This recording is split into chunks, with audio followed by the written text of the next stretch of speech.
Go, he's ready. He is ready. All right, fine. So we are going to begin with everyone's favorite. If we want to step into dating, if we want to step into a relationship, perhaps this should even come before the 10 commandments of dating a relationship, but we're going to put this as number one. Listen, Anochi Hashem Elokacha, is that a commandment? Yes and no. I mean, it's a commandment, but really it's the root of all commandments, right? And here we're going to discuss the issue of trauma healing. That's right, my friends, trauma healing. Now, before we jump into, and not theoretically, hopefully practically, before we jump into a relationship, we got to deal with some of this trauma stuff, right? Because if not, then every experience that we have with somebody else is going to be viewed and felt on the backdrop of all sorts of other stuff that has nothing to do with the person in front of you. That means to say, someone might do something that is completely neutral. Someone might do something that is good. Might do something that is bad. Either way, all of that is going to be viewed on the backdrop of some kind of trauma from the past that then will go ahead and mean that you will experience it in a different way than you would if that trauma had been worked out. And just to clarify for a second, what do we mean by trauma for a second? So a lot of times in the vernacular, in the colloquial way of speaking about trauma, so the word trauma is, we think about someone, God forbid, getting hit by a truck, or some, God forbid, serious abuse when someone was a kid, or something like that. And those are certainly examples of trauma, but when psychology talks about trauma, especially nowadays, they expand that word to mean a whole lot more. And I think it's relevant. And so let's talk about it, right? Really what they're talking about with trauma is that someone undergoes an experience where their where they were overwhelmed by the experience, or their domain of choice, something that they should have been able to choose in accordance with their inner voice, in accordance with their essence, something that was in their domain of choice was taken away, or they didn't have the strength to go ahead and utilize choice. And then even though their inner voice or their inner self or something wanted to do something, wanted to take control of a situation that had to do with them, nevertheless they were not able to, that creates an inner wound inside that person, right? And this is really what the masses nowadays and the psychology world is referring to as trauma. And here's what that does, right? When we have that feeling, when we have that inner wound, when we have that bruise, so here's what happens. You ready to play? I'm a player. All right, do you mind standing up for 1 second, sir? Sure. Is it okay? Come on over. Let's say, here, what's your name, sir? Sorry. Chaim. All right, let's say I go like this to Chaim. You ready? Did that hurt you? No, but you felt it. And if I push you kind of a little bit or whatever, it could be a little bit annoying, but you're not keeling over in pain, right? Right, okay.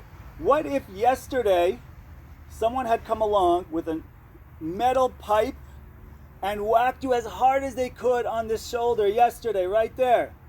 And then I came along today and did the exact same thing. It would be sensitive. It would hurt. You'd probably be in a lot of pain. So here, sit down. You've done. Guys, Chaim? All right. So here's the difference. This is what trauma does, right? Because you ever have an experience where you did something or you said something with someone else and the reaction is completely way over the top. And by the way, maybe it was nothing, maybe it was something good and they took it in a certain way. Maybe it was something neutral and it was just whatever and they took it in some crazy way. Or maybe even it's true, maybe even you made a mistake. Maybe even you did something wrong, but you did something wrong that made it be, more or less was up to here and their reaction was up to here. Anyone ever have that experience? Okay, so the difference where a sensible reaction ends and then the next and the second half of that reaction goes, all of that section right there, that's all trauma rooted, my friends. And so this is what's going on. When we don't heal our past, right? When we don't heal our past, so then we are attached. Then we're attached to we have those. We're walking around with those wounds. We're walking around with landmines. And I'm telling you, dealing with couples, sometimes you see, I'm forgetting about dating, I'm talking about a marriage now, and you see the two going back, and it's just like they're not even dealing with one another. This one stepped on this landmine, which awoke in that, and this guy responded, and now he hit on her landmine, and it's just trauma communicating with trauma the whole time, and you'd never even get to the true people, and they're not able to receive anything in a real way, and they're reacting in a way of as if they were bruised the day before, right? And so if we want to get into healthy relationship, we got to get healthy ourselves, my friends. We got to get healthy ourselves. Without that, there's two options. Either nothing's going to get going, or, dare I say worse, something unhealthy will get going. Something unhealthy will get going. And so this is commandment number 1. If we're talking about 10 commandments of dating, of beginning a relationship, is to be able to go ahead and to heal from our traumas. Are you guys with me? Mm-hmm. Rock and roll. Okay. Yes, ma'am. Like someone might do a whole process of trauma-related therapy, and they do a long time, and they work at it, and like they still have issues. So at what point, can they say I'm allowed to begin living my life? This is a great question. It depends everybody on their own situation, to the extent they're able to be in a situation which isn't going to for sure turn volatile. That's something that has to be worked out, right? Nobody is a completed project for sure, but there's a threshold. There's a threshold where we step from a place of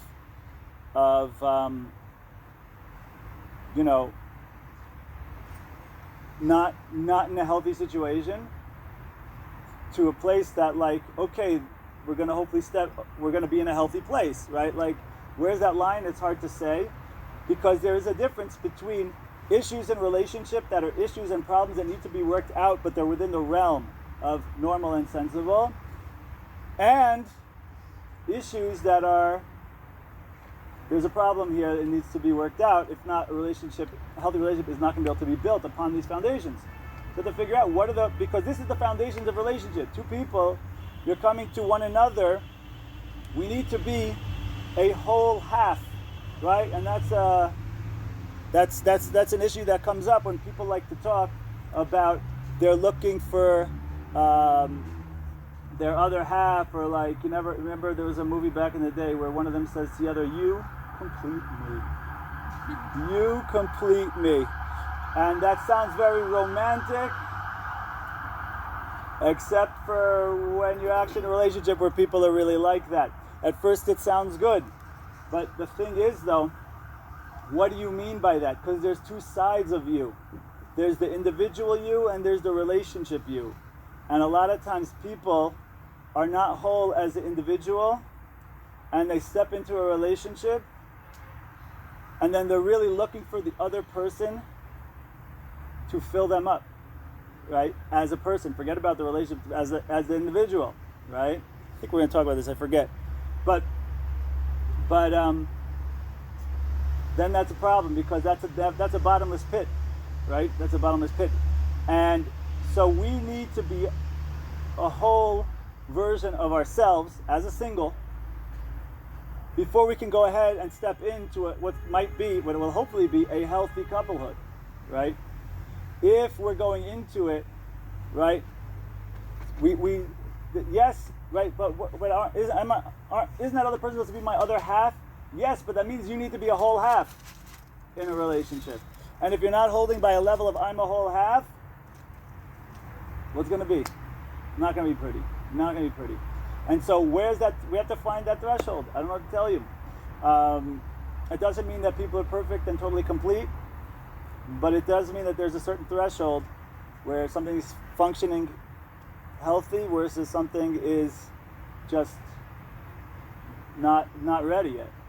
It's just, and that could be someone does the work that they need to do, finds the right mentor, finds the right coach, finds the right therapist, and does the work they need to do in a few months. It could be that it just drags out for years. Also, you have to understand, people are holding on to their thing, even if it's negative, because to try to change, to really make a change, they feel like they're going to die.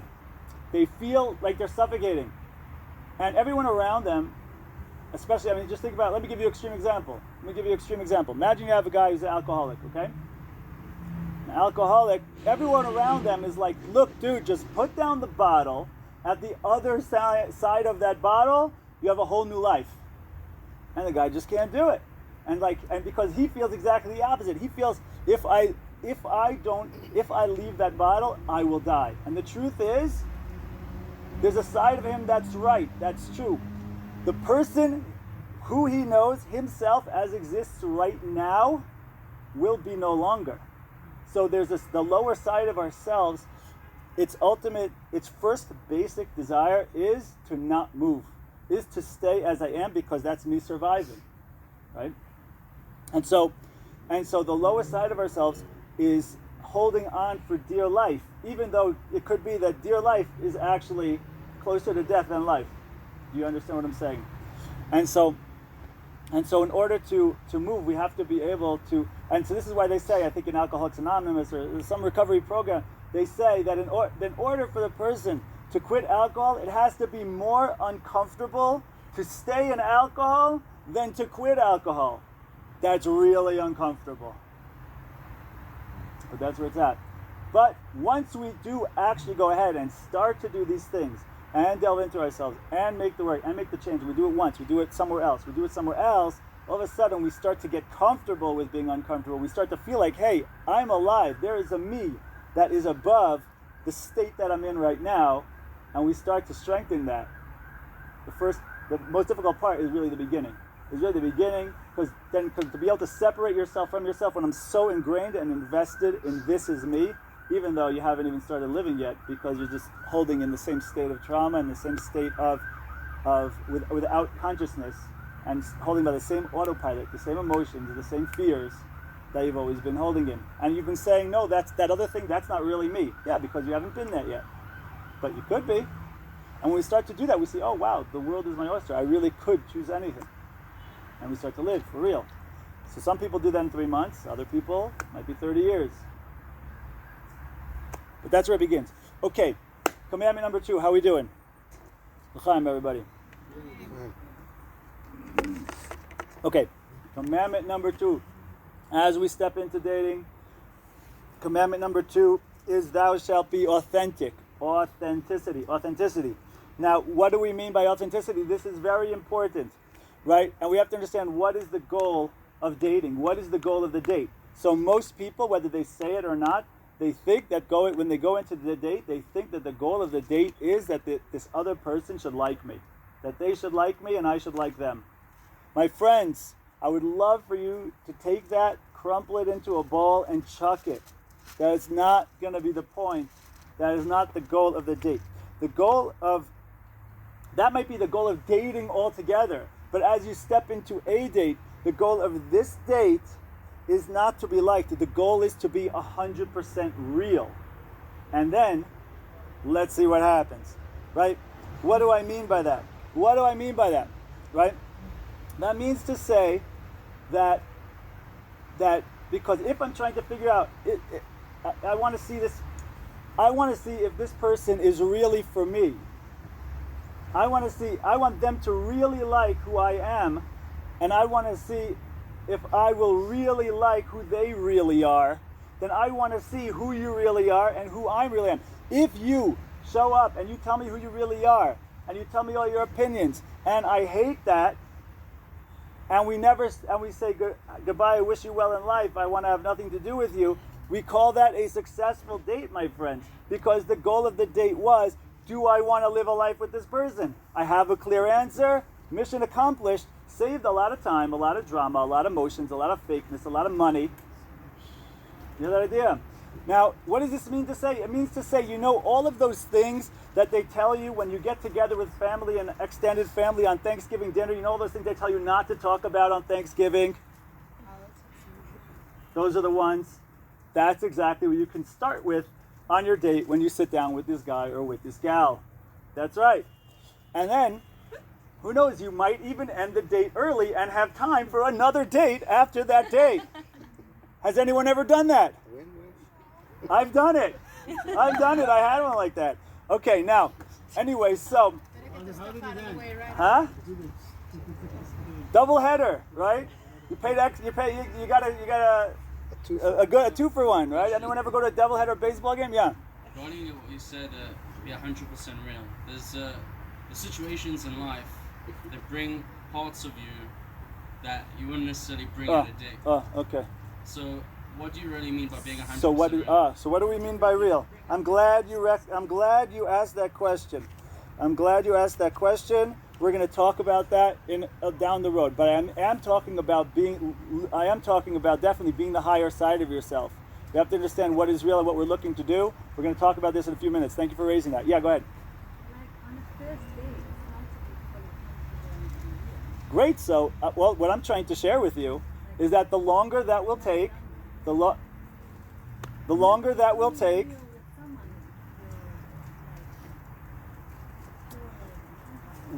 When the more we internalize what we're sharing here, the more you do you hear the idea?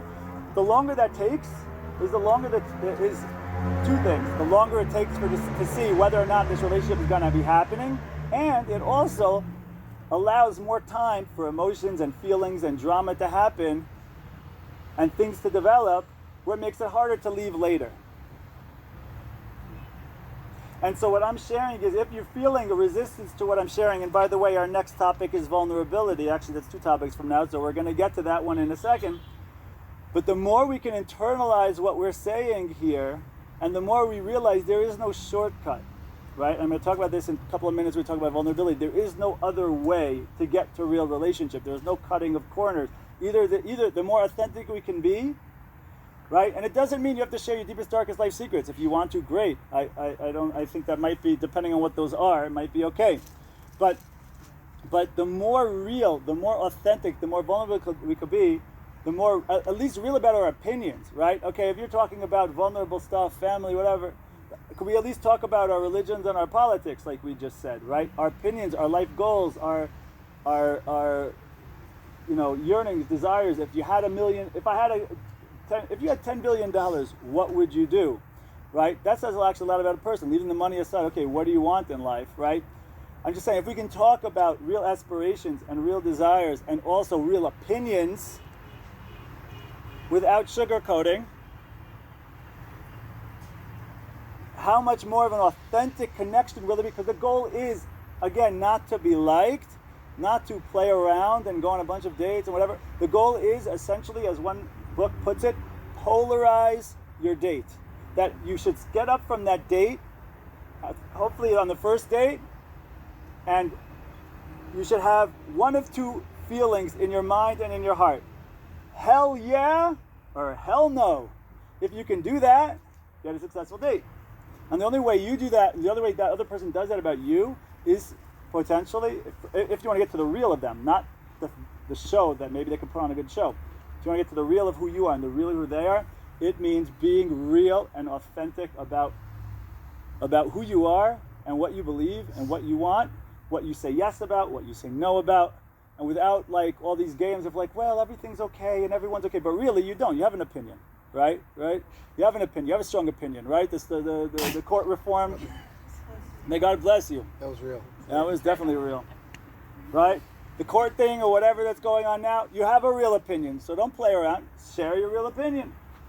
Okay? So, okay, we cool? Go ahead. Wow, your confidence and your authenticity is showing through. Go ahead. It's like crazy this time. I don't know, I feel like as girls, or me anyway, like, even if I don't like the guy, obviously I'm going to want him to be involved with me again. So you're going to be nice. And What? Tell me what purpose that serves. yeah, there's no purpose. Okay. So, Control. You want someone to like you. okay, and what purpose does that serve? Potential. It's your own self-esteem. Yeah. Okay. It's right. You're feeling good. Feeling. I'm like realizing it's not right. It's not helping. It's not helping you get to where you want to go. Okay. It's a desire to be validated. Yeah. I think it's just a natural thing people do. It's just me. I think that definitely a lot of people do it. I think that definitely a lot of people do it, and so one solution to that is actually literally the next thing I'm going to talk about. Right? Is literally the next thing I'm going to talk about. So the next thing I want to talk about is, and it's not going to 100% deal with it, but hopefully it will help. The next thing I want to talk about is to be confident and express confidence. And the first thing on that list to help make that happen, is to look inward and to take care of ourselves in a way that we show up as the fullest version of ourselves. What do I mean by that? Right? Which is a lot of times, especially if we find ourselves getting irritated, if we find ourselves being on a tight rope or tight leash or whatever you call that, short string, whatever the right phrase is, it's a good sign that that our emotional tank is empty or holding close to empty. And therefore, the solution to that, first and foremost, I don't know if it's the solution, but it's the beginning of the solution, is something that they call nowadays self-care. What do I mean by self-care? Getting enough sleep. That's even before self-care. Fair enough. Get the sleep you need. Yes, that is for sure, right? That's what they say, especially also with kids, right? If kids are acting up and being whiny, it's like, hold on, before you get upset at them and get annoyed with them, firstly, hold on. Did they have enough sleep? Did they have enough food? Right? Like, is that stuff taken care of? So firstly, let's understand that every adult was first a kid, and the child is the father of the man, as they say. And so firstly, certainly those needs, right? But then also, just like we have those physical side of ourselves that gets irritated if we haven't had the proper amount of food and drink, etc. So also, let's recognize that there is an emotional self. There's an emotional side of us. Right, just like you have physical food, we can have quote-unquote emotional food. I know you're not supposed to say that today, but I don't mean pigging out at 12 o'clock at night and eating peanut butter and ice cream before you go to sleep. I'm not talking about that. I'm talking about emotional stuff that we do that nourishes us emotionally. One second. Right, so what does that mean? Self-care. What does that mean? Right, so that means, first, let's just be clear. Self-care does not mean something that I have, an activity that I have fun doing. That's not what I'm talking about. That's nice. Not what I'm talking about here. What I'm talking about here is activities that when I go ahead and do this activity, I feel full afterwards. I feel alive. I feel energized. Not I feel depleted. I feel energized. Right? So this is different for different people, especially introverts versus extroverts. This is almost opposite. Right? An introvert goes to a party, she's depleted. An extrovert goes to a party, they're filled up. Right? Nothing wrong with either one of them. Those are real. Right? So to make a list, and this is something that if we were doing this is what we're doing now is a quick overview of stuff, but if I was working with people here, so I would say to you, make a list of 12 things, 12 self-cares, 12 things for you that fill you up. And by the way, almost all of you will have a hard time to make a list of 12 things. Right? Most of you will have a hard time getting beyond 4 or 5. Right? And then after you list your 4 or 5, I will ask you, when is the last time you actually did one of these things? And so for so many people, I can't even remember when. I think last year I went to the Dead Sea and but that's it, right? And so let me give you some examples, right? So there's go for a run on the beach.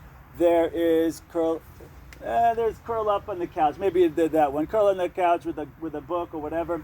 Now, and by the way, you'll have people, especially you'll have married people, who will be like, doing the laundry. It's like, no, just because you feel like you want to fit it in and you feel better that the laundry is done, that's not self-care. We have to recognize the difference. Right? Another guy once said, smoking a bowl. Like, no, the reason why you're doing that is because you're alleviating stress, you're pacifying stress. That's okay, maybe do that, but that's not self-care, that's not filling you up, that's chilling you out. There's a difference. What's filling you up, right? What's energizing you? So for me, one of my favorites also is going to, getting together with a friend who's just a full person, a positive person, and a healthy, emotionally healthy person, right? Spending time with people like that, for me, is something that's very nourishing and fills me up. So we have to find what these things are. Make a list, and some of the things on the list are going to be things that, like, okay, I could do it once a day, or I can do it a few times a week. Other things are once every 6 months, right? And by the way, if you all were married and we were having a marriage counseling, coaching session, so the same thing goes for marriages. Just like you need to have you have your self-care, you need to have relationship care. And there are certain things you need to do weekly, certain things you need to do daily, certain things you need to do monthly, and certain things you need to do twice a year, right? Like a trip or something, right? Skiing. But this is relevant for each and every one of them. Self-care has to be going on also when the marriage is happening too, right? Because if not, you get all whatever, and then you start reacting to things in ways you don't need to be reacting to them, right? If we're antsy in a relationship, so hold on a second. First thing to notice is recognize that I'm being like this, and have I been doing the self-care stuff, right? Because then, like, we have more patience. If we feel more full, it's like something could bother us, but like, okay, we can like handle it and like, let's see where this goes. If the person keeps doing negative stuff, that's another story. But like, I will have more tolerance, more patience. I'll be holding it with a full tank.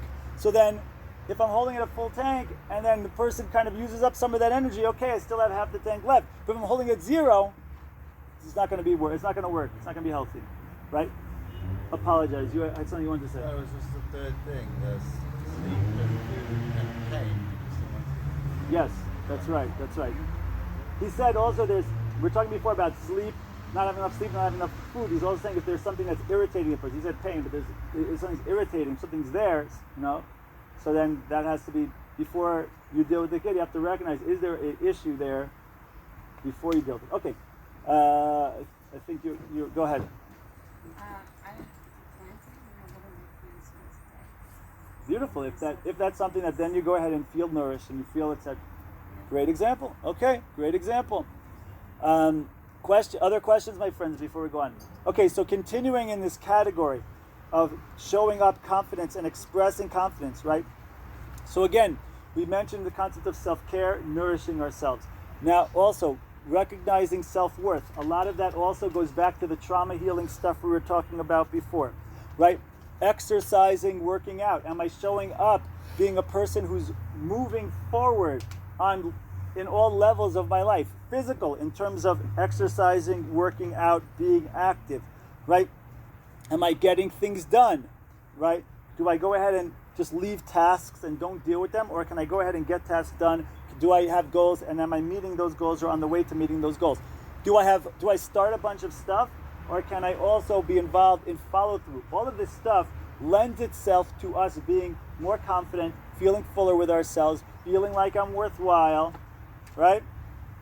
And again, can I be unapologetic about things that other people don't have business trying to get me to do, right? So can I unapologetically say no when the situation calls for it, right? When something is in my domain, people may be trying to get me to do things that I don't want to do.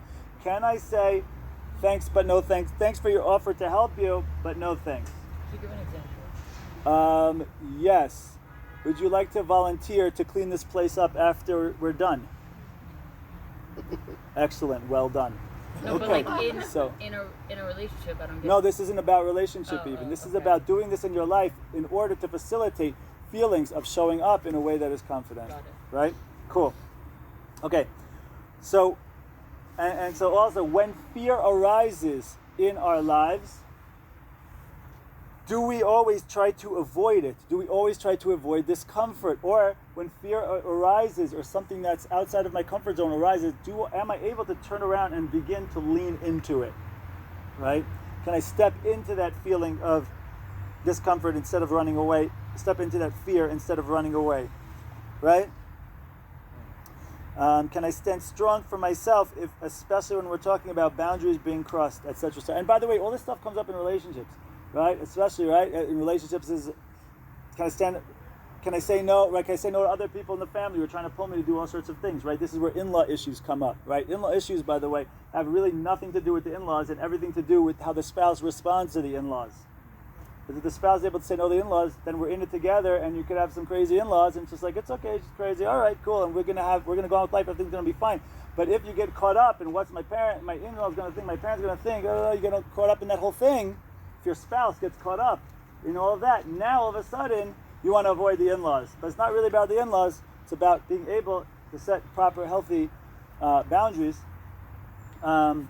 in the relationship. So when you're able to do that, that will help in your relationship, right? And of course, when your values are challenged, when your beliefs are challenged, when your priorities are challenged, when your values are challenged, are you able to go ahead and stand strong in order to do the right thing, right? All of these things, if I'm practicing this, if I'm living to that higher version of myself, so I'm going to show up in a way of feeling worthy and feeling confident. Are you guys with me? Yeah. All right, commandment number 4, right? We got trauma healing, we got authenticity, we got be confident to express confidence. Commandment number 4, thou shalt be vulnerable. That's right. Thou shalt be vulnerable. What do we mean by vulnerability? Let's just be clear for a second here, right? Because vulnerability is a topic that is often misunderstood and gets a bad rap. Usually, if I were to go to your average group, imagine asking our average group, let's play a little word game, my friends. What is the first word that comes to mind? Vulnerable. Sensitive. What else we got? That's it? Weak. Weak. Someone said it, thank you. Right? Sensitive or weak.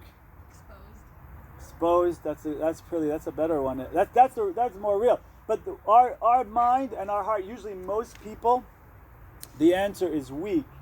And I want to share. I want to give you a different perspective on it. L'chaim. Honest. The people here on the thing are going to think I'm drinking alcohol every time. Honest. That's good. Hold on one second. That's what we're trying to get at. But let me share with you something, right? Most people think vulnerable, weak. But here, let me give you two scenarios. All right, guy and a gal go out on a first date.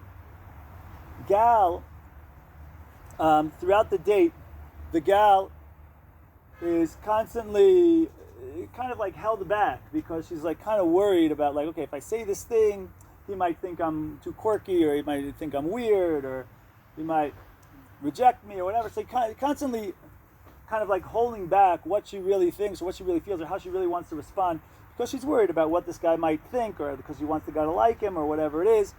Now, would you say that she's being vulnerable? No. Would you say she's being weak? Not really. She's being weak, right? Flip it around for you. Ready? Is she being? Hold on. Is she coming from a place of strength? In It's holding protective, in the though. emotion, yeah. No. Is she coming from a that. place of strength and confidence, or is she coming from a place of lack of confidence and insecurity? Lack. Okay. Let me flip it around for you. Ready? Let me give you another example. There you go. Okay? Guy and a gal go out on a first date. Gal steps into the date and she's thinking, listen, I don't know if this guy is going to like me or not, but might as well put my real self out there, be authentic with the person, Yeah. and listen, we'll see where it goes. Hopefully I like him, he likes me, and hopefully it goes well. But if not, okay, what are we going to play an act for? Might as well go into it. Is she going to be vulnerable now? Yeah. Is she coming from a place of strength or a place of weakness? Strength, that's it. So vulnerability and strength are linked. Vulnerability comes from a place of strength. If I have to hold back because I'm worried what the person's going to think, it's coming from a place of some kind of weakness or some kind of insecurity. And we have to understand that vulnerability is the only fertile ground for relationship.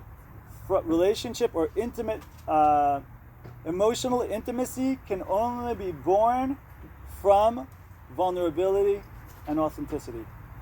Anything else is just dancing around the reality. Anything else is just coming from a place of insecurity and fear within us, which ultimately means that we start going to a place of control. What do I mean by control? Because I'm going to artificially control who I am, hold back aspects of who I am, which ought to be shared here, in order to try to manipulate, control what the other person thinks of me. Give them an artificial presentation of me because of my fear of how they might reject me. And all of that leads to inauthentic communication, a lack of true sharing, and then ultimately we're going to be building a relationship that's not emotionally intimate, that's not me meeting you for real. And this is something that really stops relationships from being truly built and people from truly connecting. And we have to, the more we internalize the reality that this is the only way a real relationship can be built, the more we're going to have the opportunity to really build a relationship. Other than that, it's all artificial, it's external, it's not real, right? So if it's on date one, great, but if someone's not ready and whatever, okay, it just means you're extending the inevitable, right? And again, like we said before, the longer we extend it, the more we start like cutting corners, not being real, not wanting to say something, because then maybe what if this thing is the thing that they don't want, and then the relationship falls apart because of it, and we start hiding who we really are. We start not growing in the way we really want to grow, because I'm afraid if I grow in this direction, then that might mean the end of our relationship, is just holding over here. You know what I mean? So it starts being this whole thing which is just not on good, solid, authentic ground. Are you guys with me? Yes, Robertson. Could you, I guess, give an example, maybe, or like, because for me, vulnerability is a very like deep place, and so I definitely see that like as a fear in relationships, because it's like, I think less so of the person not accepting, but more of like, it's a very just like my delicate. It's very fragile. So giving that over to another person in that relationship, it not the fear of they won't accept me, but the fear of it being manipulated or used or whatever it is. Like, it's a reality. So the more you could do it. Listen, like I was saying before, if we're talking about giving like intimate details about our history or something like this, so then it might not be the time. That's fair. But to the extent it has to do, the more authentic we can be, the more not holding back my authentic self out of fear of rejection, the more we can do that, so the more we're going to be building something that's real. The more I have something that I believe, or that I feel strongly about, or feel passionately about, or something unique about me, or funny about me, or whatever, and I hold it back from a place of fear that the person's going to reject me because of this thing. So the more we're not really connecting. So I hope that makes sense. I hope there's like, you can see the distinction there, right? So if there's something like personal like that, it's okay. Wait if you need to wait on those kind of things. Go ahead, sir. You said maybe the more the particular thing is essential to who you are, is how much you should present it. Meaning, not every little quirk you have do you have to say, "Oh, I've got this little thing. I got to make sure I, make the whole." Depends date on about a that. quirk. If it's like a personality trait, if it's like a way of being, if it's like a cute thing. So the truth, that's not necessarily getting more into that might be easier to share. It doesn't get to my deepest, darkest, authentic self. You know what I mean? Right. But So, the things that are more central to one's core is what one should attempt to share. I think so. Okay, cool. Yeah, what's up? I think that a lot of people have this idea that you're trying to make a sale, so you're marketing yourself, so you basically, people say dating is like sales. You're the product, you're trying to sell yourself. Right. But is that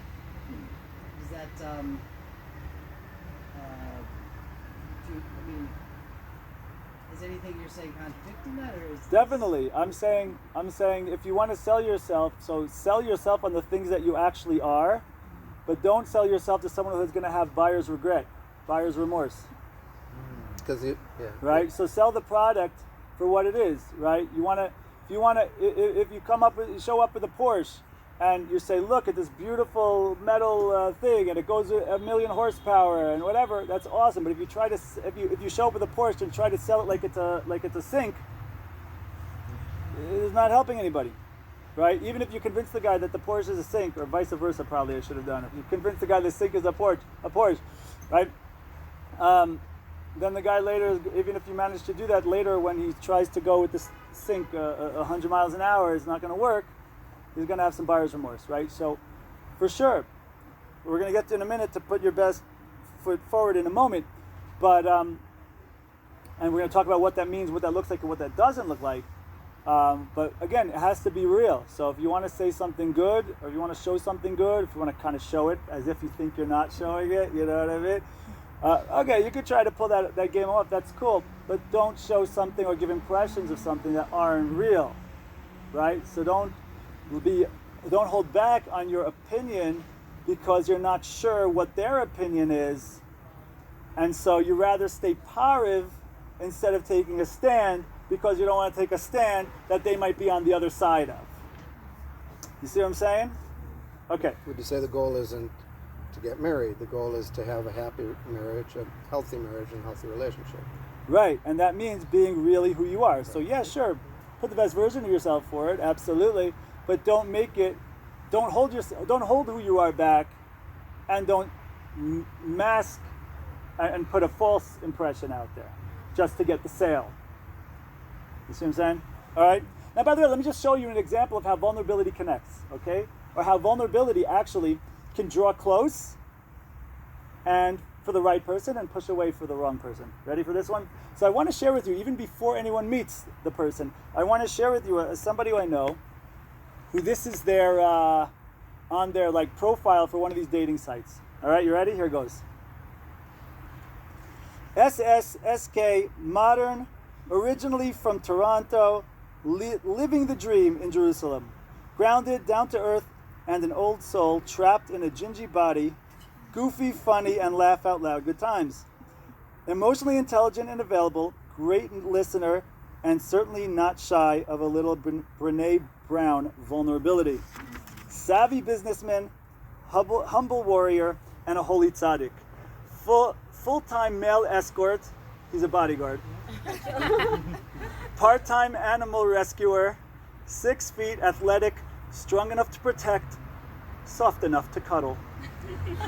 And easily identifiable in a crowd. Completely house-trained, clean, organized, does dishes, laundry, and cooks.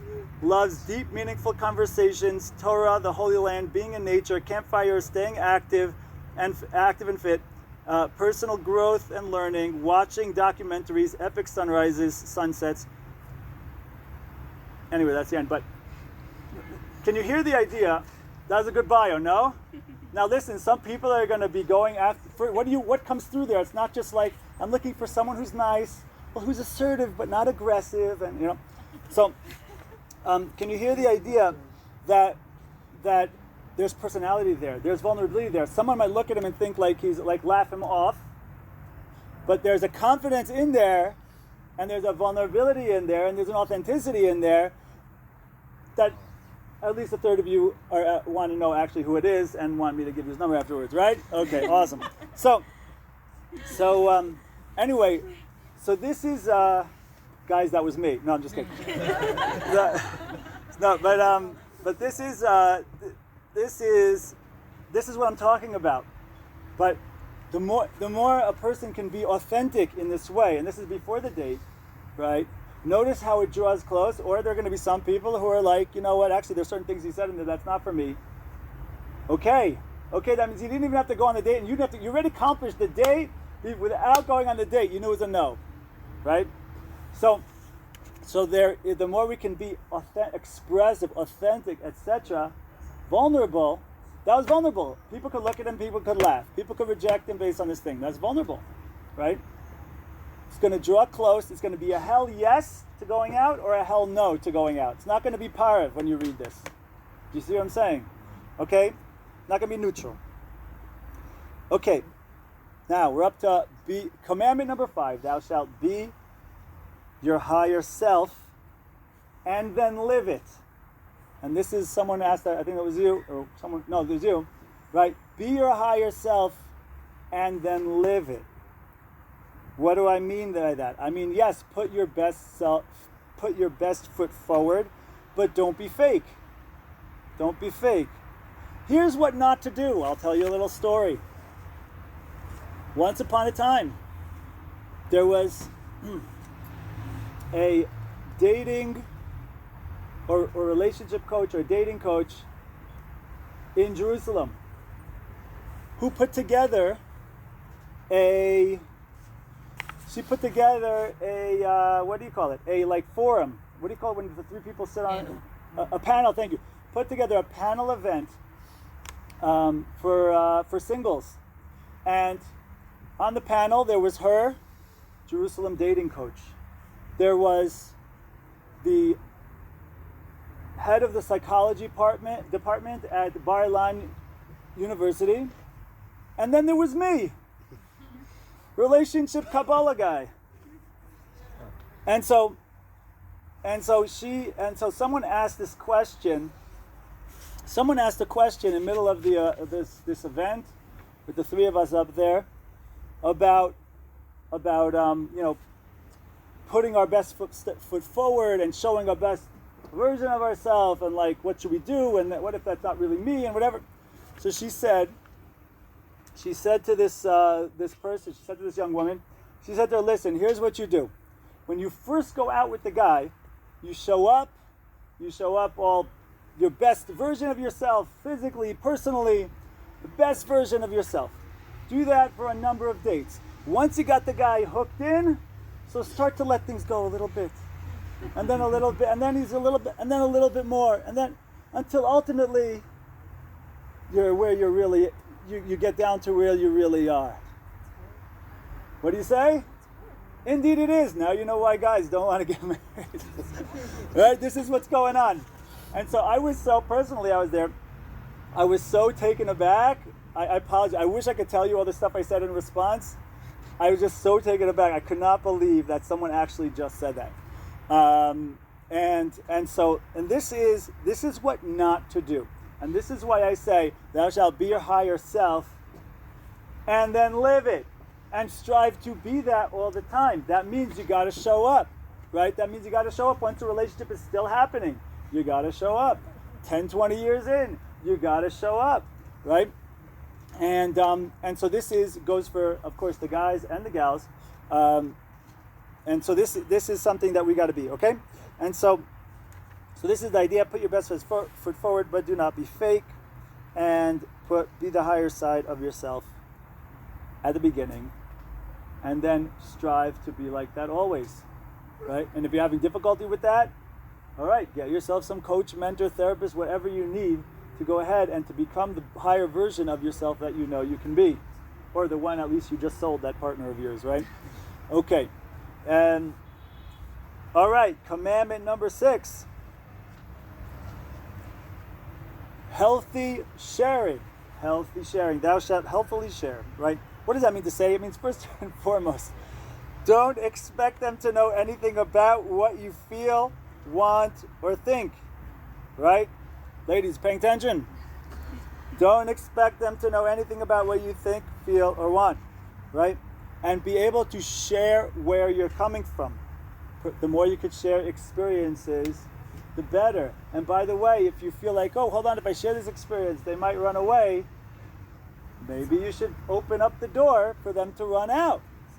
Again, there's the goal here is not just to be with someone to lock something down based on neutrality. You want someone to want you, and you want to want them, right? So share where you're coming from, share wants, share desires, and without neediness and demands, right? Because that ultimately leads to manipulations and all sorts of other things, right?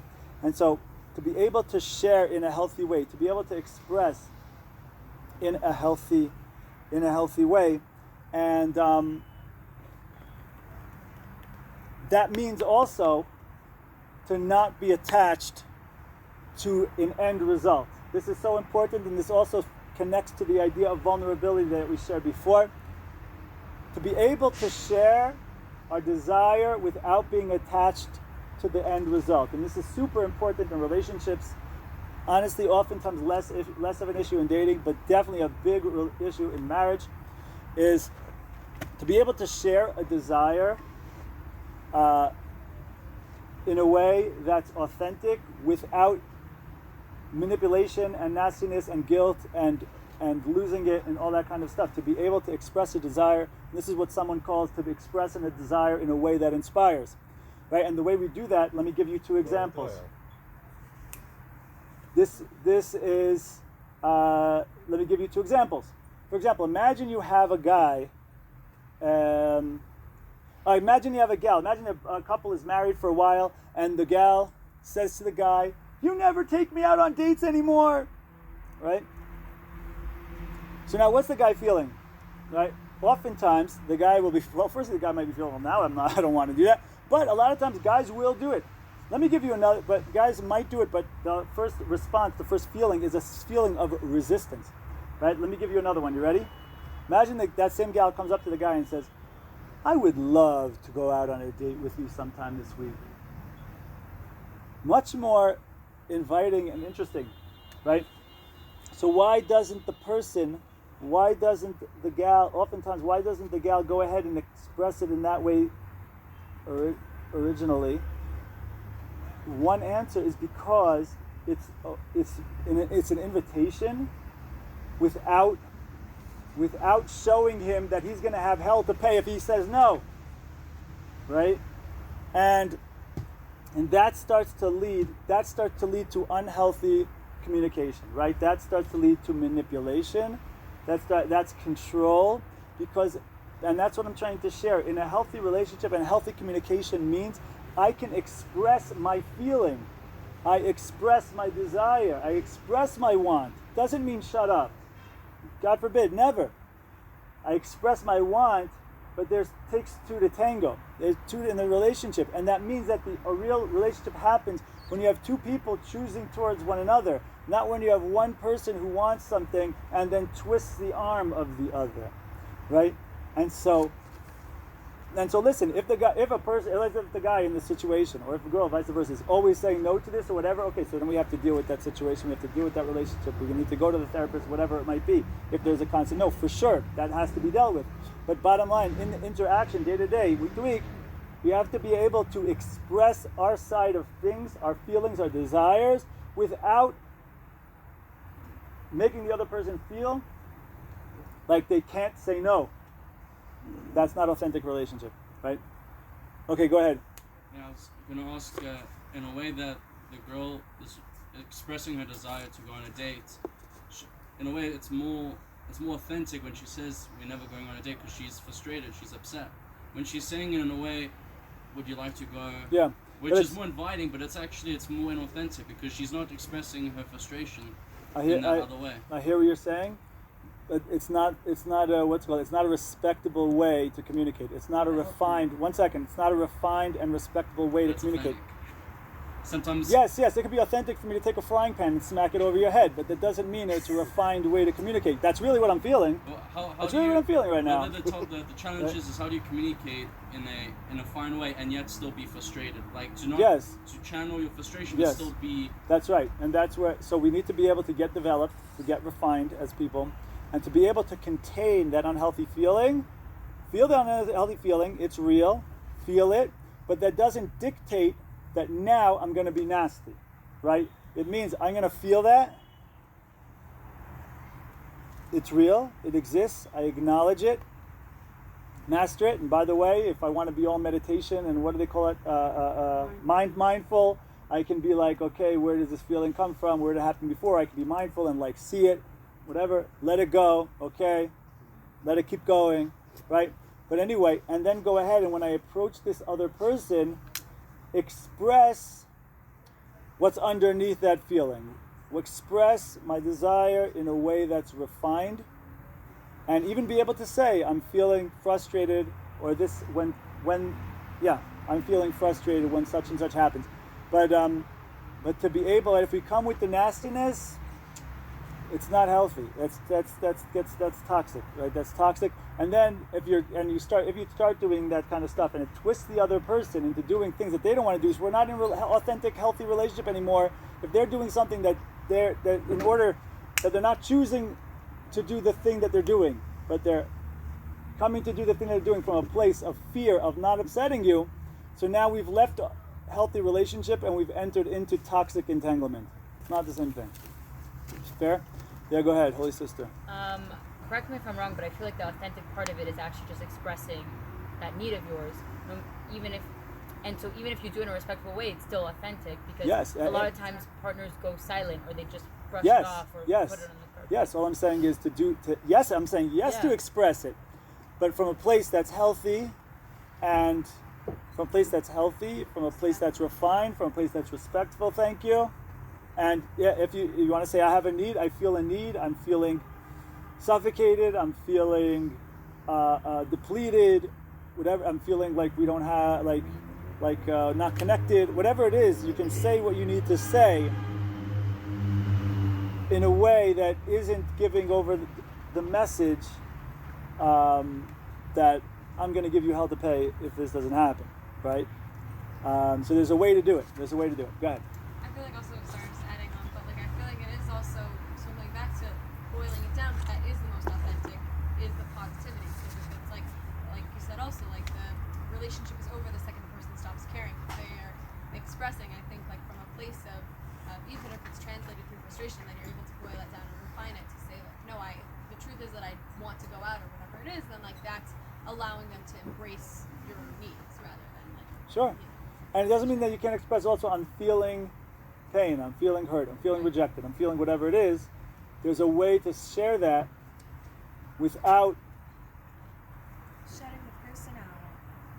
okay, without the going silent or without the going like a lunatic. All of them, both of them are tactics of manipulation that are, meaning to say, what are they for? They are used to get a result, right?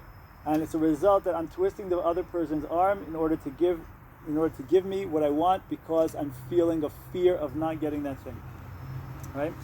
Okay. Would you say it is? In a way, it's extremely difficult when you are in a state, when you are hurt, or when you are upset, to now be concentrating, how do I express this in a refined way? When you're at that moment, okay, where you are hurt, yes, it's a challenge, but it's also unrealistic. We're all human, and we're all gonna eventually just. This is the only way to have a healthy relationship. What we're sharing right now.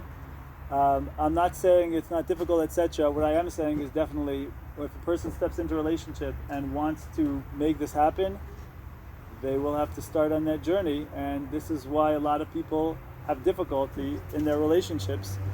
Certainly at the beginning, but really also potentially through at different stages of the relationship. This is one easy example, right? We have to be able to master our domain, master our emotions, and be able to feel those things.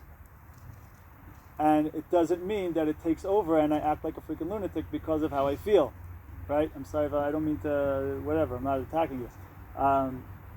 Right? But it doesn't mean that anything goes because I feel whatever I feel, right? If I want to be holding by healthy relationship, it means yes, these feelings come up, and yes, I have to be a master of my domain, for sure. There's no way around that. If we want to be in a healthy relationship, that we have to be masters over ourselves and over our emotions to a certain extent, right? And even if people get emotional, there are ways to get emotional, right? There are ways to get emotional. Sada, go ahead. I think it was kind of mentioned here, but wasn't it? Like, maybe is it okay to say, I'm feeling hurt? Absolutely. I'm concerned that it seems we don't go out often. You're not really wanting to say, I'd like to go out with you. You really want to say, I'm feeling like it's not being made a priority. Right. There's a way to say it, I'm feeling hurt. I'm feeling like this doesn't happen. But that's very different than saying you never. Right. Right. But by the way, everything you just said, 1,000%, the way you expressed it is great. All right, I feel like we never go out, or I feel like we're not prioritizing our relationship. This concerns me. I want to get to the bottom of this. Like, why aren't we prioritizing our relationship? All of that's legit. All of that's legit. None of that was done in a way, the way you just expressed it now, right, is not something that's done in a way that's like with nastiness or guilt or crying or, there's ways to cry. Authentic crying and sharing is one thing, but like there's another kind of crying that people can do, which is manipulative. Yeah.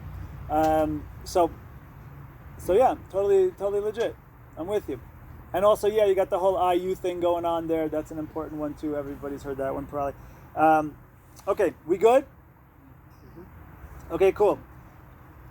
Number 7. We just shared about healthy sharing. Now I want to talk about active listening, right? And that means to listen to the other person for real. Listen to really hear the other person, right? Don't listen to change the other person, right? Don't be preparing your response when they're talking, right? That would be the difference between respect and disrespect. Respecting the other person as an entity and wanting to hear where they are in order to see if this is something that I really want, or in order to truly relate to them as they are, versus disrespect for them as an independent entity and wanting to just steamroll whatever they think or feel in order to match what I think, feel, or want, right? So that means to say, focus in on what your partner is saying, not on how you're reacting to what they're saying, right? That's a big one. That's a big one. And so, right, so where is this person coming from? What were their experiences? Right? Right, to be able to get empathetic, right? They say women are very good at empathy, and it's true, until it affects them. Then we have to see, right? We have to see. So we have to be able to, that's a whole other deal, right? A lot of this stuff also that we're talking about, it makes sense, right? When we're not involved in it. But then we have to get involved in it, we have to learn it all over again, and then get really into it. And that's when really the coaching starts. And that's, by the way, that's really why I'm a big fan of a certain kind of coaching method that I use, and also my wife as well, that like when we're dealing with people or couples, so often like you find that people go to therapy or to see someone, and they go there once a week, or they go there once every 2 weeks. And so what happens? You have, hopefully in there, you have like some kind of a aha moment, there's some kind of clarity, and then you hopefully go back into the relationship, and it lasts a day, 2 days, maybe 3 days, until something happens, someone says something, someone slips up, and then you go back into the same spiral where you were before, and it's kind of back to where it was before, until the next time you go to the therapist, right? And so the therapist and then we go back to the therapist, and you're basically hashing out a new version of the same problem that was there before, right? So I'm personally a fan of, instead of like paying the therapist for an hour a week, once a week, or an hour a week, twice a month, I'm a fan of a monthly plan, my friends. That's right. I'm a fan of a monthly plan, and that means that comes along with meetings, whether it be the couple together, alone, whatever it is. But then also WhatsApp access. That's right. WhatsApp access. That means to say that you can be in contact all the time, ongoing. This way you have that high of the meeting, you have that clarity, you get to something, and then 3 days later when something arises, there's someone to turn to. There's someone who you can deal with it in the nitty-gritty of the reality of what's going on.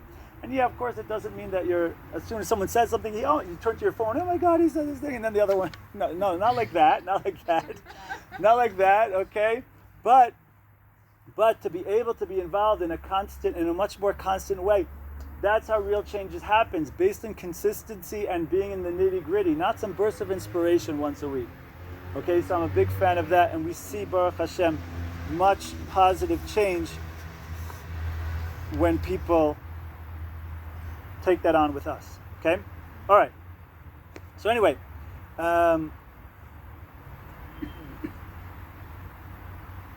okay, another thing having to do with active listening, of course, is don't cut them off. Don't cut them off. That's completely disrespectful, and a lot of times people just shut down because you're not really listening anyway. And so that doesn't work, right? So when they feel like they've been really heard, they will feel more aligned with you. So it's good for you in the relationship also, if it's respectful, and usually also it helps us to feel heard, which helps us to feel aligned, listened to, and invested in, right? Okay? A lot of times also when it comes to active listening, a lot of times the ladies will say, he doesn't talk. He doesn't share his feelings. So, and of course, one of the main answers to this is, it says in the Talmud that 10 units of speech came into this world, 9 of them went to the women. And a certain rabbi once came along and said, well, what about the 10th? The 10th was split, so that means to say that even right, so the man ended up with 0.5. But anyway, so point is, that's okay. It's okay. And by the way, this is something also married women say a lot too, to be honest. He doesn't talk about his feelings, whatever. It's like, firstly, okay, we wanted to share a little bit, but like also your expectations are that he's going to be like one of your girlfriends. It doesn't work like that. Hopefully. If it does, then maybe that's good. Maybe it's not. I don't know. But anyway, one way to try to get the other person to talk is to ask them an open-ended question, right?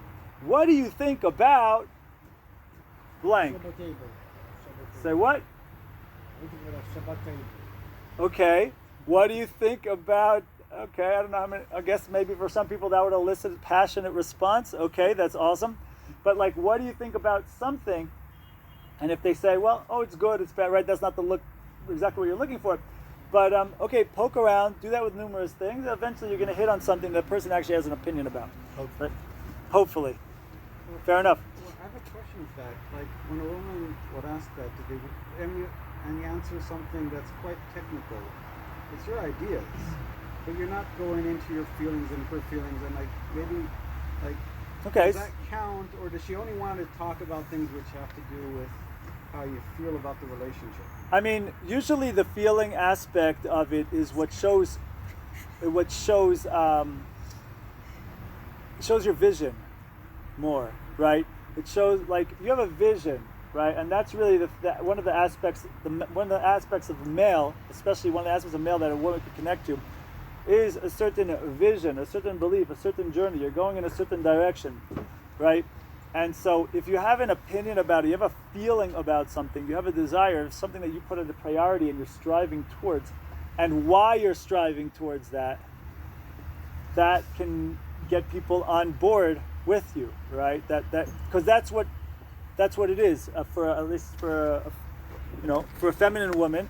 That's what it is. Can I hitch my? There's a reason why I call it get hitched, right? Can I hitch my wagon to your wherever you're going, And so a leader, right? Let's say like a leader, like going out to war or something, right? A leader can give you a structure of how we're going to win, but like, why am I in this? Why is this important, right? Why is this the most important thing that I'm ready to run through a brick wall for it, right? If you can sell me on that, I don't mean sell in a bad way, right? If you can express, if that's really who you are and that's really where you're at, and you can share that, right? Not just the technicalities of it, right? But like why this is awesome, right? If you imagine you're into what's the latest technical thing, right? Imagine you're into AI, right? And you start trying to explain the technicalities of AI on the date, right? I don't know how long the date's gonna last, right? But if you can express why you think this is so amazing and going to change the world, and like why it's the most awesome thing ever, and what the potential comes from it. So I'm learning about you, and I'm feeling what you're feeling. Now I might be just totally not interested, and just maybe you're not the person for me because I'm not inspired by it, but somebody might be. But that's the point. That's that aspect of it that they're going to connect with, I think. So that's how I think about it. We good? Next one? Okay, guys, this is a big one now. Hold on to your seats. Okay, we're up to commandment number 8. Thou shalt not date potential. Thou shalt not date potential. But they have so much potential. Guys, everyone has so much potential. Everyone, it says in the Torah, in the Tanakh, Va'amech kulam tzadikim. Your whole nation is a tzaddik. Just because you found one, no big pickings, sir. I got 10 of them right here. Got 30, I got 50 tzaddikim sitting right here. No big deal. Matter of fact, it says in the Talmud that every soul, when the soul was learned, you know that story about how the baby in the womb of the mother, and then the angel comes and teaches it all the Torah, and then the baby comes out and the angel hits it in the face, and then it forgets its Torah. You're familiar with this story. They always leave out part of the story. The part they leave out is that right before that baby exited the mother and got the smack on the face, right before that, the angel made that soul of that child swear that it's going to be a tzaddik and not a rasha. That is right. They left that part out of the story. That means to say that everyone is a tzaddik at their core. So the fact that you found one isn't, the fact that you found someone who has so much potential, I could do that blindly. Find me someone who is the tzaddik now, who is living out that, now we got something to talk about. Now we got something to talk about, because everyone's potential, right? And so this is a big one, because here's what, go ahead. Okay, we got some hands here. Does that mean a final product? Like, what is that? That means when you walk down that aisle, you better be happy to be walking down that aisle with that person as they are. Not walking down the aisle with what this person could be. So I'm marrying potential. I'm marrying what I believe they're gonna be. I see the vision. No. You gotta marry the person as they are. Am I happy to be with them now if they don't make a move from now? If they're gonna be like this, if this is the final product, am I happy about that? Would I be happy with that? Some people, you ask them that, like, no, I don't want it to stay like this. Like, okay, so why are you walking down the aisle with this person? Fix it up. Yeah, fix her up. That's what they think. Exactly. Go ahead. What if it's not like a fixer-upper situation at all? What if it's like a more minor detail that does seem like important to you? Like I'll give you a big Yes, example. a hypothetical example. Go ahead. Okay. Go ahead. He's shown interest in like in being more machmir about going to minyan 3 times a day. Perfect example. Like, I'm he so hasn't glad gotten you there yet. mentioned. I'm so glad you mentioned that. Are you happy with the guys who? Are you happy with the guy not doing that? Firstly, question if you should even be involved in that area of his life. But fine, that's its own thing, and really, it's fine for you to be looking at that before marriage. But once marriage happens, I would recommend you stay out of these arenas. You're not his rabbi. As much as they teach you Ezer Kenegdo, ooh, that's a misunderstood one and causes a lot of problems. Just be Ezer. Don't worry about Kenegdo. And by Ezer, I don't mean change him. I just mean be supportive. And we can talk about that. That's a whole other class. What does supportive look like? What does respect look like in a relationship, etc., etc. Not for now. But like, yeah, if the dude's not doing that, all you know is he doesn't do that. That's all you got. You have nothing else to bank on. So don't be expecting anything else. Can you be happy with that? If not, not. Now, can you be happy with... Right, so some of these things also, by the way, some of these things can be reflective. I don't know if minyan is one of them. But some of these things can be reflective. If a person is not doing X and Y, Shabbos. then... Well, Shabbos for sure is his own thing. Fine, let's not even... She's clearly not going there. She's clearly not going there. That's already its own conversation. That's something bigger. But if a person has certain views on certain things, or certain things that they do or don't do, right? That could be, or they're lenient on certain things, or lax on certain things, that are halacha, right? Minyan is halacha, is not halacha. Okay, you could be a wonderful Jew and like daven b'chidus, you know, like. But that can be a branch of a root that's going to reflect itself in a million other places, right? So we have to look at what that is. What? Like their lifestyle? Yeah, but all sorts of other hashkafot and things like this, right? So it could be a branch of a root. So we have to look at that, right? Now, can you claim that about minyan? It's possible. It's possible. I don't know if minyan is the best example for that, but there are a bunch of things. What? Unless you can know what the person's kavanah is when they're there. Give us a good example. It's an action, not a... I have one, but now's not the time for that example. Shabbos is already a much bigger one. Shabbos, again, great example. Okay, so some people will do this when it comes to Shabbos, right? Some people will be like, okay, well, this guy, he's so spiritual. This gal, she's so spiritual. And she's on her way, you know, and she's learning and she's exploring. And okay, you think that is this person going to keep Shabbos? By the way, even if the person been keeping Shabbos for a year, I don't know if it's time to go out with them yet. Let's see it be concrete for a little bit more than just one cycle of a year. It's a massive shift. Are they on a Jerusalem high? Or is there going to be something concrete to this, right? Which Bezrat Hashem there will be.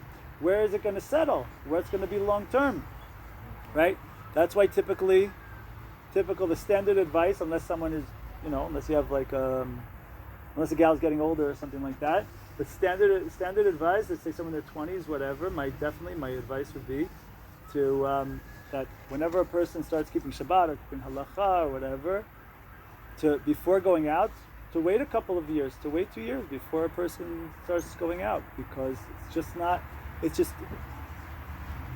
you know, who said about buying a product, when the stock jumps 200% is not the time to buy it, right? We have to see where things. We have to see. It's not a person's on a. When a person is involved in massive shifts, is not the time to make lifelong commitments. We have to see where things concretize, right? Okay. Wait. Hold on a second. Does someone else want to say anything about that? Rachel and Rabbi Akiva. That was total potential. Okay, great. If you find Rabbi Akiva, marry him. Okay. Fine. Okay, that was number 8. Okay, number 9. Now, which is going to be, thou shalt not ignore yellow and red flags. And yes, there are two cons. We're going to talk about that in a second. But funny thing, I hope this person doesn't mind that I share this. But funny little anecdote, somebody who is with us here today asked me if I'm going to be doing the same class as last time about red flags. And I was like, that was only one part of that class. Why did you take that was the whole class? Okay, anyway, so I thought that was funny. I hope they don't mind that I shared that. And I'm so happy you're here today. Okay, now, let's... I didn't want to say anything. That was the most, that spoke to me. That spoke to you, I know, obviously. I obviously, that's what it was. I literally thought it was all class. That's so fun. It's funny. It's funny for me. And then I was wondering how I remembered that resume story. We're good here? Yeah. Okay, cool. Yeah. Authenticity, confidence, vulnerability, guys. It's happening. It's happening. Put yourself out there. Props. Okay. What does that mean? Props means kol hakavod. It's Ebonics. Okay. You're what? You're You're British? Okay. So props is kol hakavod. Mad props, they say. Okay.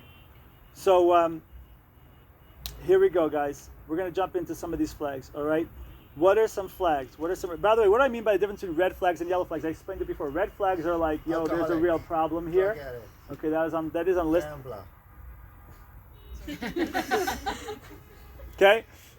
Red flag means something that like, okay, problem with the relationship. Like, you can have a flag, but we have to determine, right? Red flag is for sure there's a problem. Yellow flag is this is cause for pause. There could be a problem here, or it could be just a normal issue that people have in relationships and it's not the end of the world. Okay? Hey, shalom. All right, we're good, guys? All right, so well, let's go through some of them. Someone who doesn't take financial responsibility, right? And this is especially obviously relevant for the guys. Someone who doesn't take financial responsibility. Huh? We're going to do a bunch. We're in number 9 of thou shalt not ignore flags, yellow and red flags.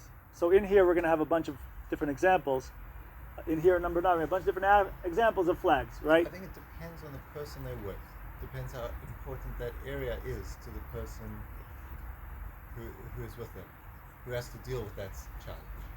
Okay, I guess if theoretically, if the lady is coming in with a boatload of cash, you still have to be financially responsible. That's what I'm saying. Basically, that the guy is taking assumption that the money is what you might call the old parnasa, the yoke of finances, of sustenance is upon him, right? Yeah, okay. I guess if there's some exceptional agreement where the gal comes in with $1 billion and she's like, yeah, I want you, and you don't want to make money or whatever. I guess you could have any kind of arrangement, but standard is if someone doesn't want to take financial responsibility, a guy doesn't take financial responsibility, there's a big cause for pause, right? Someone who doesn't want to take responsibility for their responses. There you go, my friend, what you were bringing up before, this dude over here. Yeah. Someone who doesn't want to take responsibility for their responses.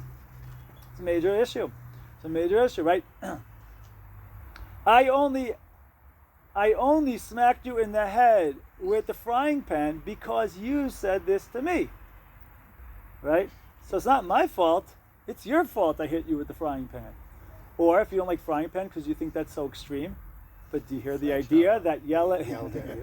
Do you hear that yelling or nastiness or whatever? All that stuff. It's all the same category, just different extremes of the level. The principle is the same. I'm not responsible because you did whatever. It could very well be that person did something wrong. It could very well be that person did something wrong, and that's a problem with what they need to do, and they need to rectify that. And separate from that, you are responsible for what you do and how you act. Does that make sense? Yes? Okay. So someone who doesn't want to recognize that is something that is probably a major problem. Should you demand responsibility? Should you say, well, firstly, if this is responsibility, I mean, we're ready before that, right? We're ready in the dating scene. So if we're seeing this happen, just turn around and leave. You don't have to demand anything. You probably want to turn around and leave. I'm talking about when you're in like. Then yeah, you better, if it's more of a relationship, if it's a marriage, then yeah, it's therapy time. You know, is what it is. We're not Catholic, we believe in divorce. Loud. We're not Catholic, we believe in divorce. If it comes to that, It's not depending on the like fallback. situation, what? I feel like it's not like a healthy fallback. It's not a healthy fallback. Well, if someone's hitting you with a frying pan, you're hitting your For child sure, with I'm a saying frying like Right, to enter a that's- relationship with No, that, You shouldn't like, think twice. Right. right, for sure. Right. But again, just let's keeping it on topic. Keeping it on topic here. Right. Someone who doesn't take responsibility for the responses, there's a problem there. If you see that, you got to deal with it. If you're in a relationship and this is going on in a marriage or something like this, so then it needs to be brought up. It needs to be dealt with. If it never gets dealt with, then it depends on the situation. What do you want to do? What do you not want to do? Yes, theoretically, someone could peace out. Or theoretically, someone can stick with it. But yeah, if you're asking me what's healthy, or we're talking about red flags, we're talking about before marriage, we're talking about even the beginning of dating. Someone who does, someone who thinks that they can say, "Well, you did this, so therefore I'm not responsible for whatever my reaction is, or my reaction is on you," right? Run for the hills. What Okay, about verbal lashing out? that's what I'm talking about. Verbal lashing out, right? If someone verbally lashes out, right? I felt insulted by something you did, so therefore, I verbally lash out. Someone did something nasty to me, I verbally lash out to them. It could be they were totally wrong what they did, right? They take responsibility for. My side of things. You have your side of the street, I have my side of the street. Your side was dirty, my side's also dirty. Maybe my side's even now more dirty than yours was. But you initiated it. Okay, fine. You did something wrong, I did something wrong. I'm responsible for my side, you're responsible for your side of the street. You're responsible for your actions, I am responsible for my actions that were in response to your actions. Right? And even if me even acknowledging that I'm responsible doesn't mean that you were okay. You could have been not okay too. I'm sorry. Should be. All right. So next thing, also next flag. Someone you feel, right? Again, these are red flags. Someone you feel you have to save, right? This is definitely a big problem with the guys. Little, what do you call it, syndrome? Superman. What do you call it? Is that what it's called? I was going to say, what was I going to say? Hero complex. Hero complex, yeah, definitely. I forget the word. I have a line, but hero complex is good, right? White and shining armor. Thank you.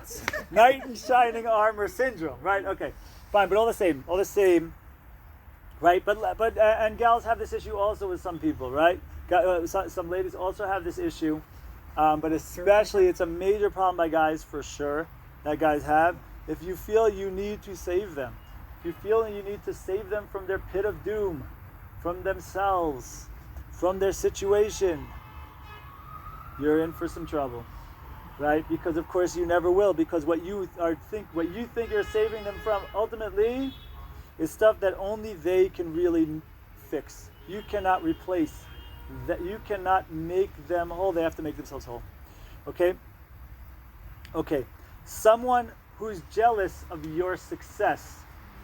Something weird going on there. Might want to stay out of that one. Okay. Signs of violence, obviously.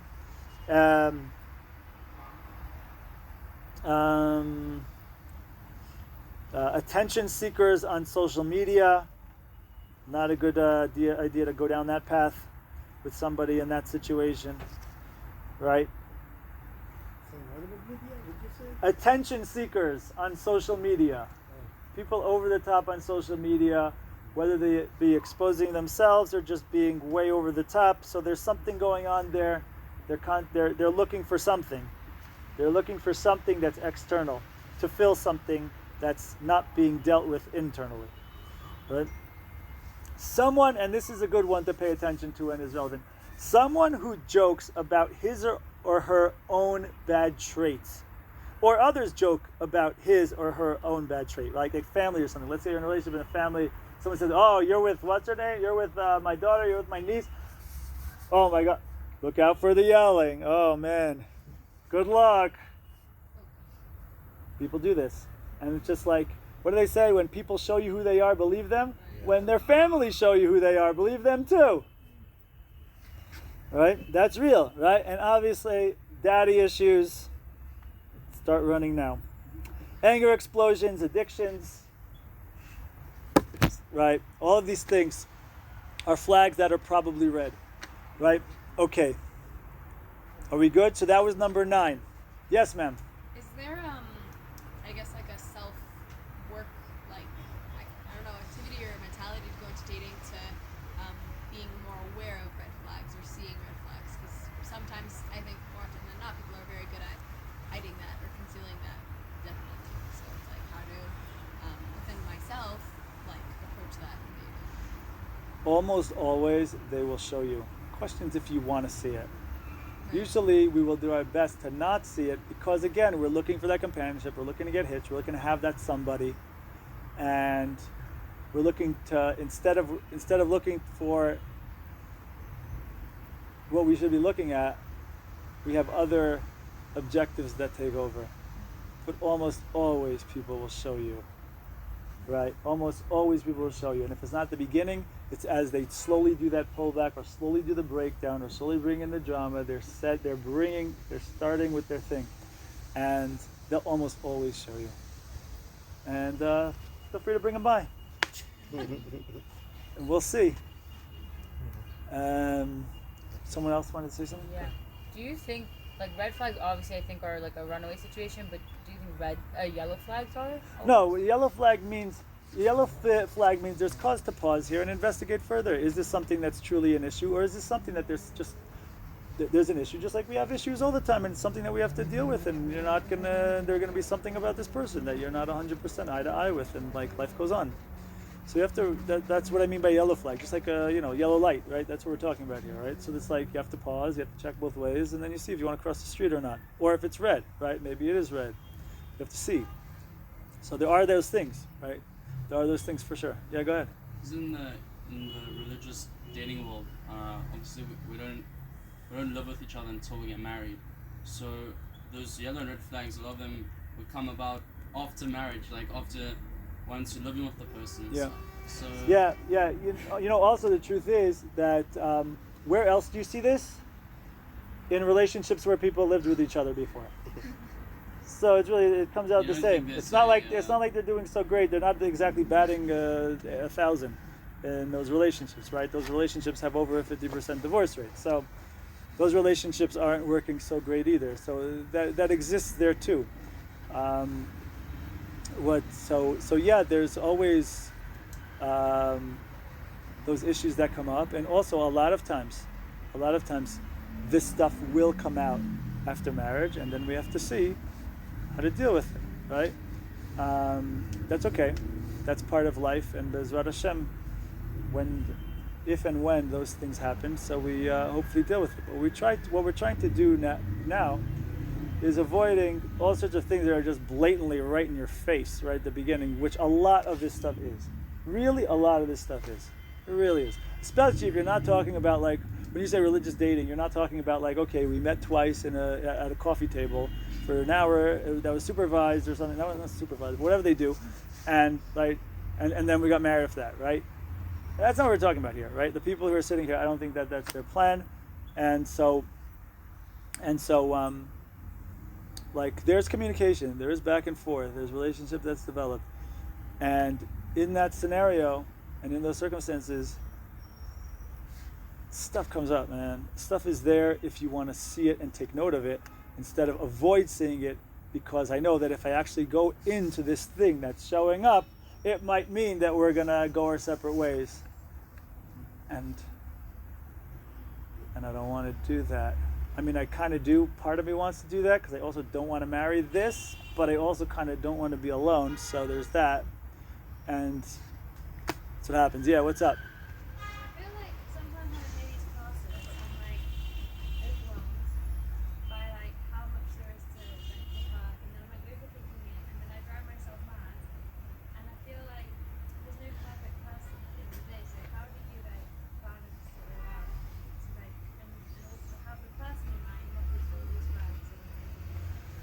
Yeah, I mean, look, you don't want to be going out and the whole thing being about flags, right? Like, that's not the I don't think that's the way to go, but We all possess my various any green ones? Hopefully some green ones, right? Okay, good. Well, don't really know what to say about that. I mean, definitely. I'll tell you what's worthwhile. This is a great piece of advice here, and that is when you go into the date, right? We get caught up in a whole lot of stuff, right? And this stuff is important. Everything we're saying here is important to have in mind and deal with. But we go into the date. We finish that date. We want to ask ourselves at the end of a date 3 questions, right? Did I like this person? Did they treat me well? Would I like to see them again? That's it. Not, can this person be my husband? Don't do that one, right? Don't do that one. I mean, obviously, if you see that there's something major issue or whatever, so then the person can't be, right? If you're keeping Shabbat and you want someone who's going to be keeping Shabbat and they're not, so you might want to go your separate ways, right? Even though this person might be nice and treat you well. Obviously, that's not the person you want to see again, right? But in general, right, because so many people get so caught up in like looking and also caring about what the other person's going to think and all that stuff, none of that helps you. You need to care about one thing. Go in as a guest on the date. Some people are paying guests on the date. And do I like this person? Do they treat me well? Would I like to see them again? But be really honest with that did they treat me well part too. Right? And really, how did I feel? Did they give you any icky feelings that you're busy ignoring? Right? Did I like this person? Would I like to see them again? Did they treat me well? Would I like to see them again? That's it. That's it. You don't get caught up in all this stuff also. That people, I like them, but I don't know if that's my husband. Forget that crap. Just, would I like to see them again? One date. Would I like to see them again? Would I like to go on another date? It felt good. It was aligned. It felt good. I don't know about husband. But I'd like to see them again. Oh, that'd be nice. Yeah, you know what? I did feel good. I'd like to see them again. Okay. And then at the end of the second date, ask yourself 3 questions. Did I like them? Did they treat me well? Would I like to see them again? And if you get 3 yeses, go on one date, one more date, and then at the end of that date, you get the point, right? Okay, and then let's see what happens. But you got to stay in that headspace and keep it simple and right in front of your face. Hopefully, you'll be conscious of this stuff, and then you won't want to see them again if there's a problem. Call me. Yeah, what's up? What's your opinion of the supervised 2 meetings at the coffee table? I don't know. I'm a big fan of it. If you could do it, are you from that world? Yeah. Okay, so if you could do it, so then I'm a fan of it. If you've come to a place where that doesn't work for you, because you're not in that world anymore or whatever, and that doesn't speak to you, and you don't feel like you could do it, so then don't do it. But if you come from that world and that is your norm, and you feel like that fits you and that is you, great. But if that's not, so then don't do that because you think it's the extra frum thing to do, because that's bullcrap. There's no halacha, thou shalt go on a shidduch date. There's no real halacha, thou shalt be set up by your shadchan. That's not a halacha. That was done because it was practical and made sense. Right? What's the point of a shadchan? That they should rule out the ridiculous, that you shouldn't be going ahead and meeting someone in a bar, begin to develop feelings, and then only later, afterwards, start talking about things that are real life, like secular society does, like, oh, I can't talk about kids. I can't talk about my real opinions. I can't talk about things that really matter. I can't talk about marriage. That stuff's too serious. I can't talk about that first. Backwards. You end up with a mess. Right? So, Sure you can. Sure you can. But mostly you can. But also in that, it doesn't mean you won't miss anything. But that's always the case. That's always the case. And my point is, if we grew up, and there was much less, there was much more hands-on by the people around them as well, and there was a lot less egos involved than there is now. Now the kids want their independence, the parents have their vision. It was more, typically in that world, and certainly back in those days when it was more done in mass, it was much more about like everybody was on the page of like, let's make this work. And of course, I'm sure there was unhealthy situations, just like there's always unhealthy situations. I mean, but in general, so yeah, I'm a big fan of it for somebody who it makes sense for. Just like if someone shows up here to Jerusalem, becomes all super frum, and then they get set up and go on a date, and they meet the guy, and they go on a date with them for 2.5 times, and then all of a sudden they're telling me they're engaged, and it sounds really religious, and everyone's very excited. I get very concerned, because that's not really how they grew up. That's not really how they. So it's meaning to say it's easier to go from not keeping Shabbat to keeping Shabbat than it is to going from a place where my mentality and my way of being was one way, and now I'm going to shift, and my way of being on the internal is a totally different way. That's a much bigger switch. Just like nowadays, it's easier to get a secular Jew from America, to go from not Shabbat observant to yes Shabbat observant, than to go from registered Democrat to registered Republican. That can take a lot more time for someone to make such a move in their life, right? Whether they want to do that or not, or whether that's better or not, that's not the point. The point is, there's this whole psychology and its acceptability and the way it's been demonized and all this kind of stuff. This is a whole other thing going on there, right? And so that's why I'm very for it, and I think it works terrific. But if that's not us, because we didn't grow in that, or because we grew out of that, we had whatever experiences we had that now we, for whatever reason, need to reject that, then it's not for us. It's okay. Again, there's no wrong way to be involved in. I mean, there might be a way that's not conducive to trying to find my spouse.